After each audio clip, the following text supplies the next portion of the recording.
السلام علیکم محترم عزیز دوستو، آج ہم قارون کا خزانہ کا پارٹ 2 دیکھیں گے۔ تو چلیے شروع کرتے ہیں۔ پھر وہ ایسا امیر ہو گیا کہ اس نے خزانے کی چابیاں 300 اونٹوں اور کھچروں پر لادی جاتی تھی، اور ہر چابی چمڑے کی ہوتی تھی، جو کہ ایک خزانے کی چابی ہوتی تھی۔ تاریخ میں لکھا گیا ہے کہ قارون سے زیادہ دولت اور شہرت کسی شخص کو نہیں ملی، جس کا ذکر اللہ تعالیٰ نے قرآن شریف میں کچھ اس طرح سے کیا ہے: بے شک قارون موسیٰ علیہ السلام کی قوم سے تھا، پھر اس نے قوم پر ظلم کیا، اور ہم نے اس کو اتنے خزانے دیے جن کی کنجیاں اٹھانا ایک طاقتور جماعت پر بھاری تھی۔ ایک اور جگہ پر اللہ تعالیٰ نے ارشاد فرمایا، جب قارون نے اس کی قوم سے کہا گھمنڈ مت کرو، بے شک اللہ تعالیٰ اترانے والوں کو پسند نہیں کرتا، اور پھر جو دولت تجھے اللہ تعالیٰ نے دیا ہے، اس کے ذریعے سے اپنی آخرت کو بہتر کر اور اللہ کو راضی کر، اور احسان کر جیسا اللہ تعالیٰ نے تجھ پر احسان کیا ہے، اور زمین میں فساد مت کر، بے شک اللہ تعالیٰ فسادیوں کو پسند نہیں کرتا۔ محترم عزیز دوستو، قارون شروع میں حضرت موسیٰ علیہ السلام کے ماننے والوں میں شامل تھا۔ ایک دن اللہ تعالیٰ نے حضرت موسیٰ علیہ السلام کو زکوٰۃ کا حکم دیا۔ حضرت موسیٰ علیہ السلام نے اللہ کے حکم کے مطابق اپنی قوم کو زکوٰۃ نکالنے کا حکم دیے۔ تو یہ سن کر قارون نے بھی حضرت موسیٰ علیہ السلام سے وعدہ کیا کہ وہ بھی اپنا مال کو 1000واں حصہ زکوٰۃ میں دیا کرے گا۔ جب اس نے اپنے مال کا حساب لگایا تو ایک بہت بڑی رقم زکوٰۃ کی نکل رہی تھی۔ اس کے بعد اس کے دل میں لالچ پیدا ہو گئی اور وہ زکوٰۃ کے خلاف ہو گیا۔ اس نے ایک گندی چال چلی۔ اس نے بنی اسرائیل میں سے ایک گروہ کو جمع کیا جو اس کے حمایتی تھے۔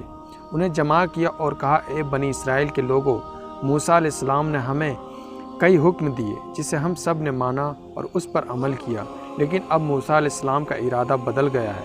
اب وہ تم سے تمہارا دولت چھین لینا چاہتے ہیں۔ قارون نے اپنی قوم میں سے ایک عورت کو کچھ پیسے دے کر حضرت موسیٰ علیہ السلام پر الزام لگانے کے لیے بھی کہا، تاکہ حضرت موسیٰ علیہ السلام کو برا ثابت کیا جا سکے۔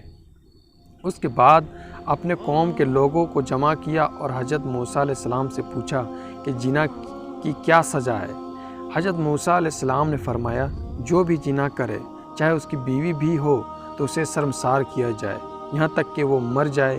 قارون نے کہا، حضرت موسیٰ علیہ السلام، اگر یہ کام آپ نے کیا ہو تو بھی کیا یہی سزا کا حکم ہے؟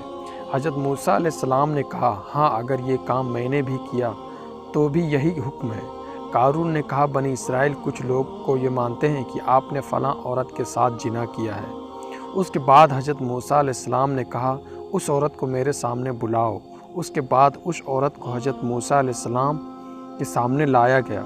حضرت موسیٰ علیہ السلام نے کہا، اے عورت، تجھے اس اللہ تعالیٰ کی قسم ہے جس نے بنی اسرائیل کے لیے دریا کو پھاڑ دیا اور سلامتی کے ساتھ دریا کو پار کروا کر فرعون سے بچایا، سچ کہہ دے، یہ معاملہ کیا ہے؟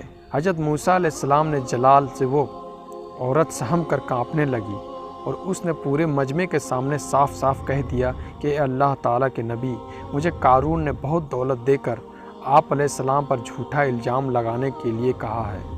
اس کے بعد حضرت موسیٰ علیہ السلام اللہ کی بارگاہ میں سجدہ میں شکر میں گر پڑے، اور سجدے کی حالت میں ہی حضرت موسیٰ علیہ السلام نے یہ دعا مانگی، یا اللہ قارون پر اپنا عذاب نازل کر دے۔ اس کے بعد وہ سبھی لوگ جو قارون کے ساتھ تھے وہ اس سے الگ ہو گئے، اور حضرت موسیٰ علیہ السلام نے اللہ تعالیٰ کے حکم سے زمین کو حکم دیا کہ اے زمین، قارون کو اپنے خزانے کو ختم کر دے۔ تو زمین پھٹ گئی، اور قارون کا خزانہ اور اس کے ماننے والے تھے سب لوگ بھی زمین میں دھنسنے لگ گئے، اور دیکھتے ہی دیکھتے قارون، اس کا محل اور اس کا خزانہ سب کچھ اس زمین میں دھنس گیا۔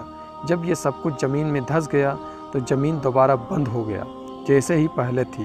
محترم عزیز دوستو، ہمیں یہ جو چیز دی گئی ہے وہ صرف دنیا تک ہی رہنے والی ہے اور کام آنے والی ہے، جبکہ قارون کو بھی دنیاوی زندگی کا سامان دیا گیا اور اس نے اس پر غرور اور تکبر کیا، تو وہ بھی فرعون کی طرح عذاب سے نہیں بچ سکا۔ دوستو، سوچنے کی بات یہ ہے کہ کیا ہمارے پاس قارون اور فرعون سے زیادہ مال اور دولت ہے؟